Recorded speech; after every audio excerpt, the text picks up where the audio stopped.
Assalamualaikum warahmatullahi wabarakatuh. Sebelum kita mulai presentasi pada hari ini, marilah kita buka dengan bacaan basmalah.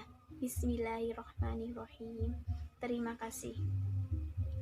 Adapun topik yang kita bahas adalah tafsir dan hadis tentang metode pendidikan.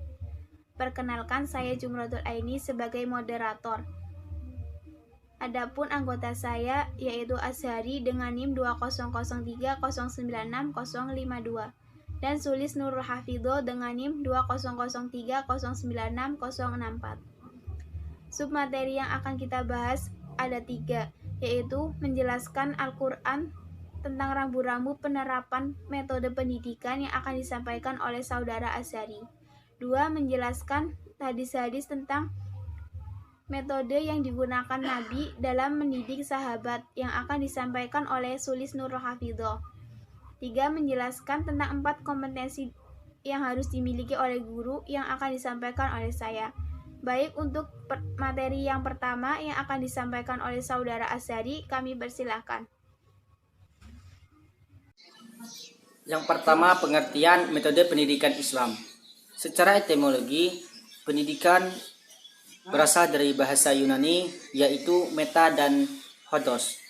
Meta artinya melalui dan hodos berarti jalan atau cara. Metode pendidikan Islam menurut beberapa pendapat. Yang pertama, menurut Ahmad Tafsir, bahwa metode mengajar adalah cara paling tepat dan cepat dalam mengajarkan mata pelajaran. Yang kedua, menurut Ramayulis mendefinisikan bahwa metode mengajar adalah cara yang dipergunakan guru dalam mengadakan hubungan dengan peserta didik pada saat berlangsungnya proses pembelajaran. Dengan demikian, metode mengajar merupakan alat untuk menciptakan proses pembelajaran. Menurut Winarno, Surahmat mendefinisikan bahwa metode adalah cara yang di dalam fungsinya merupakan alat untuk mencapai tujuan. Menurut Omar Muhammad mendefinisikan bahwa metode mengajar bermakna segala kegiatan yang terarah yang dikerjakan oleh guru dalam rangka kemestian mata pelajaran yang diajarkannya, ciri-ciri perkembangan muridnya dan suasana alam sekitarnya, dan tujuan menolong murid-muridnya untuk mencapai proses belajar yang diinginkan dan perubahan yang dikehendaki pada tingkah laku mereka. Dalil tentang metode pendidikan. Yang pertama, Quran Surah Ali Imran ayat 159 yang berbunyi, Bismillahirrahmanirrahim.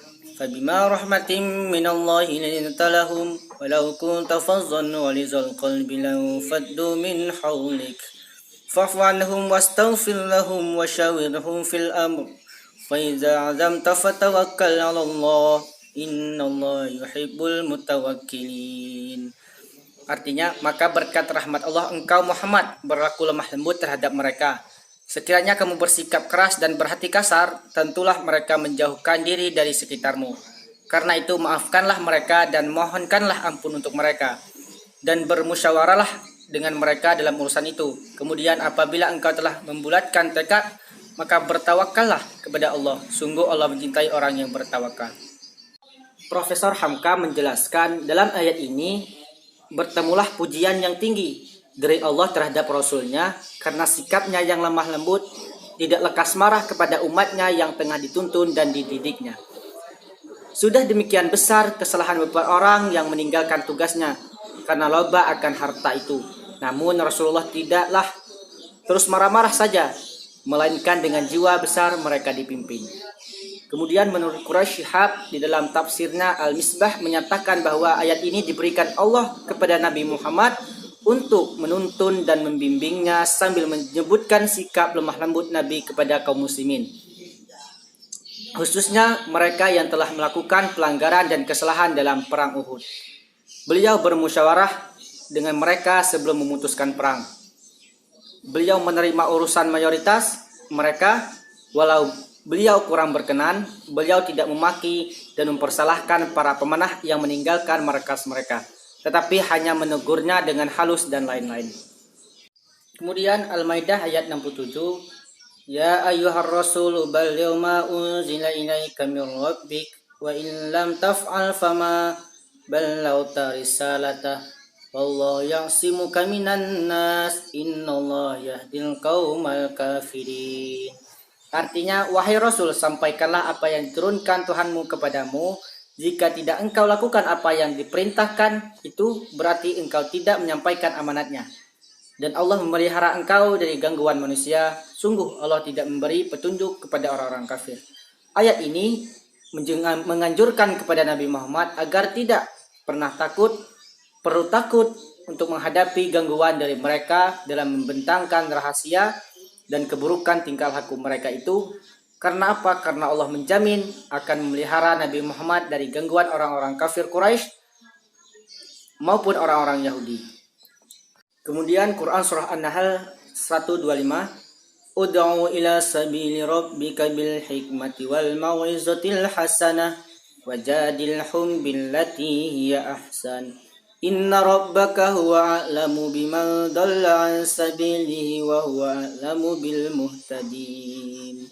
Artinya, serulah manusia kepada jalan Tuhanmu dengan hikmah dan pengajaran yang baik, dan berdebatlah dengan mereka dengan cara yang baik. Sesungguhnya Tuhanmu, dialah yang lebih mengetahui siapa yang sesat dari jalannya, dan dialah yang lebih mengetahui siapa yang mendapat petunjuk. Metode pendidikan dalam surah An-Nahl ayat 125 yang pertama adalah metode hikmah. Apa hikmah? Hikmah adalah mengajak kepada jalan Allah dengan cara keadilan dan kebijaksanaan. Selalu mempertimbangkan berbagai faktor dalam proses belajar mengajar, baik itu subjek, faktor objek, sarana, media, dan lingkungan pengajaran. Pertimbangan pemilihan metode dengan memperhatikan peserta didik, diperlukan kearifan agar tujuan pembelajaran tercapai dengan maksimal. Selain itu, dalam menyampaikan materi apapun, bimbingan terhadap peserta didik hendaknya dilakukan dengan cara yang baik, yaitu dengan lemah lembut, tutur kata yang baik, serta dengan cara yang bijak. Imam Al-Qurtubi menafsirkan al-hikmah dengan kalimat yang lemah lembut. Beliau menulis dalam tafsirnya, wa amruhu ayyad'uwa ila dinillah wa syara'ihi bitalattufi walayini duna mukhashanatin wa ta'nif. Nabi diperintahkan untuk mengajak umat manusia kepada dinullah dan syariatnya dengan lemah lembut, tidak dengan sikap kemusuhan atau dengan tidak bermusuhan. Hal ini berlaku kepada kaum muslimin dan seterusnya sebagai pedoman pembelajaran dan pengajaran. Hal ini diinspirasikan dari ayat Quran dengan kalimat qaulan layyinan. Sebagaimana Allah berfirman, faqula lahu qawlan layyinan la'allahu yatadzakkaru aw yakhsha. Maka berbicaralah kamu berdua kepadanya dengan kata-kata yang lemah lembut. Mudah-mudahan ia ingat atau takut. Quran Surah Taha ayat 44. Proses belajar mengajar dapat berjalan dengan baik dan lancar manakala ada interaksi yang kondusif antara guru dan peserta didik. Komunikasi yang arif dan bijaksana memberikan kesan mendalam kepada para siswa sehingga teacher orients akan berubah menjadi student orients. Guru yang bijaksana akan selalu memberikan peluang dan kesempatan kepada siswanya untuk berkembang. Metode nasihat atau pengajaran yang baik, sebagaimana firman Allah Quran Surat Yunus ayat 57, Ya ayyuhan nasu qad ja'atkum mau'izatum min rabbikum wa shifaa'un lima fi sudur wa hudaw wa rahmatul lil mu'minin, yang artinya, wahai manusia, sungguh telah datang kepadamu pelajaran Al-Quran dari Tuhanmu, penyembuh bagi penyakit yang ada di dalam dada, dan petunjuk serta rahmat bagi orang yang beriman. Metode diskusi. Metode diskusi yang dimaksud dalam Al-Quran ini adalah diskusi yang dilaksanakan dengan tata cara yang baik dan sopan, yang mana tujuan dari metode ini ialah untuk lebih memantapkan pengertian dan sikap pengetahuan mereka terhadap suatu masalah. Dalam kajian metode mengajar disebut metode hiwar atau dialog. Diskusi memberikan peluang sebesar-besarnya kepada para siswa untuk mengeksplor pengetahuan yang dimilikinya, kemudian dipadukan dengan pendapat siswa lain. Satu sisi mendewasakan pemikiran, menghormati pendapat orang lain, sadar bahwa ada pendapat di luar pendapatnya, dan sisi lain siswa merasa dihargai sebagai individu yang memiliki potensi, kemampuan, dan bakat bawaannya. Dengan demikian, para pendidik dapat mengetahui keberhasilan kreativitas peserta didiknya, atau untuk mengetahui siapa di antara para peserta didiknya yang berhasil atau gagal. Allah berfirman, Inna rabbaka huwa a'lamu biman dhalla 'an sabilihi wa huwa a'lamu bil muhtadin. Yang artinya, sungguh pendidikmu lebih mengetahui tentang siapa yang tersesat dari jalannya dan mengetahui orang-orang yang mendapatkan petunjuk. 2. Metode teladan atau meniru. Manusia banyak belajar dengan cara meniru. Dari kecil ia sudah meniru kebiasaan atau tingkah laku kedua orang tua dan saudara-saudaranya. Misalnya, ia mulai belajar bahasa dengan berusaha meniru kata-kata yang diucapkan saudaranya berulang-ulang kali di hadapannya. Al-Quran sendiri telah mengemukakan contoh bagaimana manusia belajar melalui metode teladan meniru. Ini dikemukakan dalam kisah pembunuhan yang dilakukan Qabil terhadap saudaranya Habil.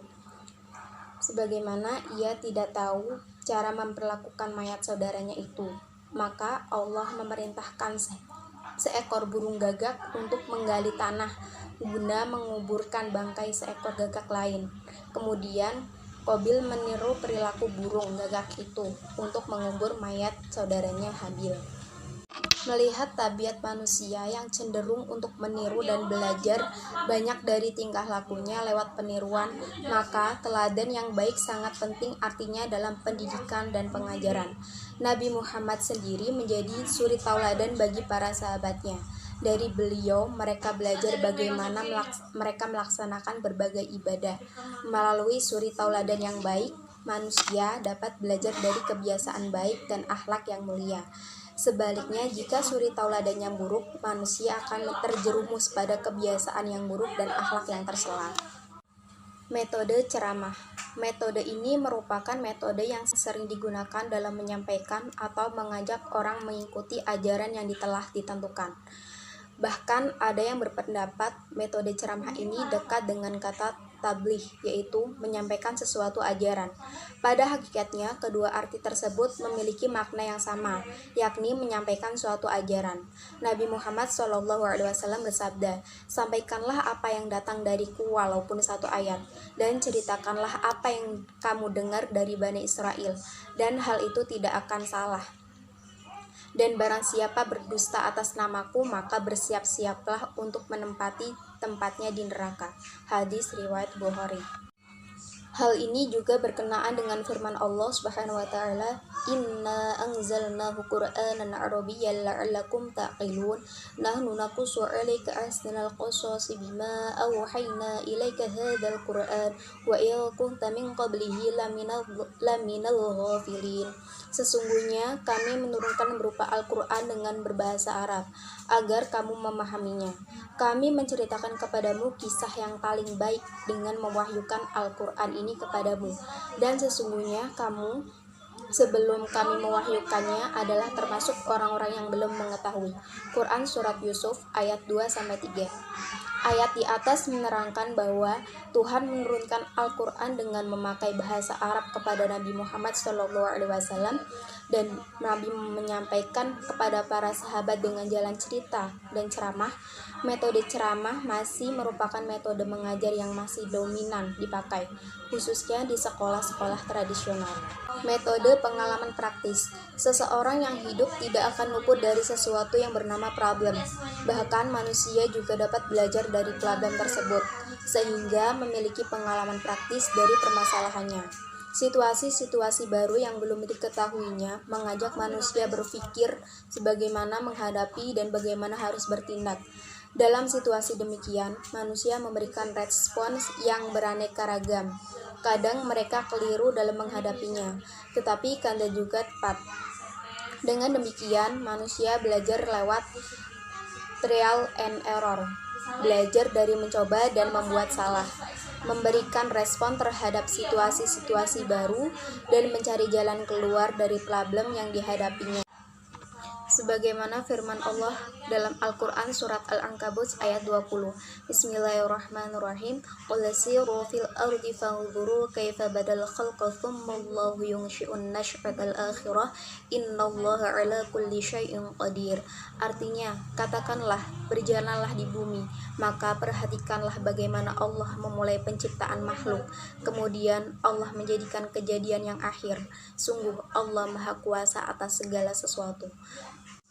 Perhatian Al-Quran dalam menyeru manusia untuk mengamati dan memikirkan alam semesta dan makhluk-makhluk yang ada di dalamnya mengisyaratkan dengan jelas perhatian Al-Quran dalam menyeru manusia untuk belajar, baik memulai pengamatan terhadap berbagai hal, pengalaman praktis dalam kehidupan sehari-hari, ataupun lewat interaksi dengan alam semesta, berbagai makhluk dan peristiwa yang terjadi di dalamnya. Ini bisa dilakukan dengan metode pelaksanaan praktis, trial and error, ataupun dengan metode berpikir. Kompetensi guru. Menurut Kamus Besar Bahasa Indonesia tahun 2006, kompetensi adalah 1. Kewenangan atau kekuasaan untuk menentukan atau memutuskan. 2. Kemampuan menguasai. Sementara Johnson tahun 2008, menurutnya kompetensi merupakan perilaku rasional guna mencapai tujuan yang dipercayakan sesuai dengan kondisi yang diharapkan. Dengan demikian, suatu kompetensi ditunjukkan oleh penampilan atau unjuk kerja yang dapat dipertanggungjawabkan dalam upaya mencapai suatu tujuan. Dari batasan tersebut, maka dapat diambil suatu kesimpulan bahwa kompetensi pada dasarnya merupakan seperangkat kemampuan standar yang diperlukan untuk menjalankan tugas pokok dan fungsi secara maksimal. Kompetensi dapat juga diartikan sebagai pengetahuan, keterampilan, dan nilai-nilai dasar yang direfleksikan dalam kebiasaan berpikir dan bertindak. Standar kompetensi guru dikembangkan secara utuh dari 4 kompetensi utama, yaitu kompetensi pedagogik, kompetensi kepribadian, kompetensi sosial, dan kompetensi profesional. Keempat kompetensi tersebut terintegrasi dalam kerja guru. Kompetensi pedagogik. Kompetensi pedagogik guru merupakan kemampuan guru dalam pengelolaan pembelajaran yang meliputi pemahaman wawasan atau landasan kepribadian keilmuan sehingga memiliki keahlian secara akademik dan intelektual. Kompetensi pedagogik telah dituangkan di dalam Peraturan Menteri Pendidikan Nasional Nomor 16 Tahun 2007 tentang standar kompetensi guru yang mencakup 1. Menguasai karakteristik belajar dari aspek fisik, moral, spiritual, sosial, kultural, emosional, dan intelektual. 2. Menguasai teori belajar dan prinsip-prinsip pembelajaran yang mendidik. 3. Mengembangkan kurikulum yang terkait dengan mata pembelajaran yang diampu. 4. Menyelenggarakan pembelajaran yang mendidik. 5. Memanfaatkan teknologi, informasi, dan komunikasi untuk kepentingan pembelajaran. 6. Memfasilitasi pengembangan potensi belajar untuk mengaktualisasi berbagai potensi yang dimiliki. 7. Berkomunikasi secara efektif, empatik, dan santun dengan belajar. 8. Menyelenggarakan penilaian dan evaluasi proses dan hasil belajar. 9. Memanfaatkan hasil penilaian dan evaluasi untuk kepentingan pembelajaran. 10. Melakukan tindakan refleksi untuk peningkatan kualitas pembelajaran. Kompetensi kepribadian atau personal. Kompetensi kepribadian merupakan kemampuan personal yang mencerminkan kepribadian yang mantap, stabil, dewasa, arif, dan berwibawa menjadi teladan bagi peserta didik dan berakhlak mulia. Kompetensi kepribadian telah dituangkan di dalam Peraturan Menteri Pendidikan Nasional Nomor 16 Tahun 2007 tentang standar kompetensi guru yang mencakup kompetensi inti guru yaitu 1. Bertindak sesuai dengan norma agama, hukum sosial.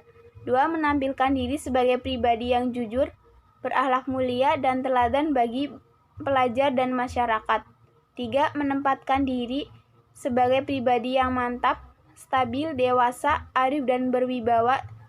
4. Menunjukkan etos kerja, tanggung jawab yang tinggi, rasa bangga menjadi guru, dan rasa percaya diri.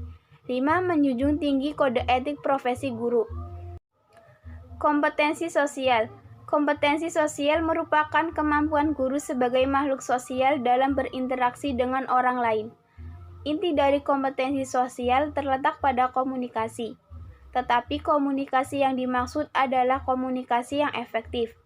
Komunikasi dapat diartikan sebagai suatu proses saling mempengaruhi antar manusia. Komunikasi juga merupakan keseluruhan daripada perasaan, sikap, dan harapan yang disampaikan baik secara langsung atau tidak langsung, baik yang dilakukan secara sadar atau tidak sadar, karena komunikasi merupakan bagian integral dari proses perubahan. Hal ini sejalan dengan pernyataan bahwa indikator kemampuan sosial guru adalah kemampu berkomunikasi dan bergaul dengan belajar, sesama pendidik dan tenaga kependidikan, orang tua dan wali murid, masyarakat dan lingkungan sekitar, dan mampu mengembangkan jaringan. Kompetensi profesional. Kompetensi profesional merupakan kemampuan guru dalam penguasaan materi pembelajaran secara luas dan mendalam. Proses belajar dan hasil belajar peserta didik bukan saja ditentukan oleh sekolah, pola, struktur, dan isi kurikulumnya. Akan tetapi, sebagian besar ditentukan oleh kompetensi guru yang mengajar dan membimbing mereka. Guru yang kompeten akan lebih mampu menciptakan lingkungan belajar yang efektif, menyenangkan, dan akan lebih mampu mengelola kelasnya, sehingga belajar peserta didik berada pada tingkat optimal. Demikian presentasi dari kelompok kami. Apabila ada kekurangan atau yang kurang berkenan, mohon dimaafkan. Terima kasih. Wassalamualaikum warahmatullahi wabarakatuh.